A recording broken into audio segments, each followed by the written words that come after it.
સુરતના કતારગામ ખાતે સુરત પોલીસનું શૌર્ય સન્માન કાર્યક્રમ યોજાયો હતો। સુરત શહેર નાગરિક સમિતિ દ્વારા કાયદાની જીત અને જનજીવન સુરક્ષિત તે હેતુસર આ કાર્યક્રમનું આયોજન કરવામાં આવ્યું હતું। સુરત શહેરના અવિરત સેવા આપતા બહાદુર પોલીસકર્મીઓને શૌર્ય સન્માન આપી તેઓનું સન્માન કરાયું હતું। તો સુરત શહેરના નાગરિક સમિતિ દ્વારા સુરત શહેર પોલીસ કમિશનર અનુપસિંહ ગેહલોતનું એવોર્ડ આપીને સન્માન કરવામાં આવ્યું હતું।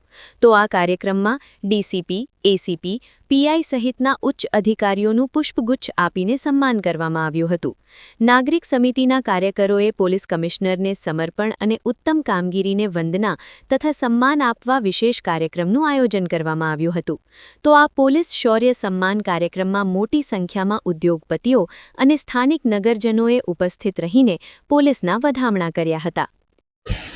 જી વિજય માંગુકિયા આજે કાયદાની જીત અને જનજીવન સુરક્ષિત થીમ પર જ્યારે પોલીસ કમિશનર સાહેબનું સન્માનનું આયોજન થઈ રહ્યું છે ત્યારે મોટી સંખ્યાની અંદર લોકો ઉપસ્થિત રહ્યા છે અને મોટી સંખ્યામાં આ કતારગામ વિસ્તારમાં સુરત શહેરની સુરક્ષાને ચિંતા કરી અને જે લોકો પોતાની જે સુરક્ષાની વાત હોય ત્યારે પોલીસ કમિશનર સાહેબના સન્માન કાર્યક્રમની અંદર જ્યારે પધાર્યા છે ત્યારે ઉત્સાહ અને ઉન્માદ અલગ કે સુરત શહેર માત્ર સુરક્ષિત નહીં પરંતુ રાજ્યના તમામ પોલીસ અધિકારીઓ આ દિશામાં કામ કરે અને દેશ સુરક્ષિત રહે એ રીતે પોલીસ કમિશનર સાહેબનું સન્માનનું આયોજન કરવામાં આવ્યું છે।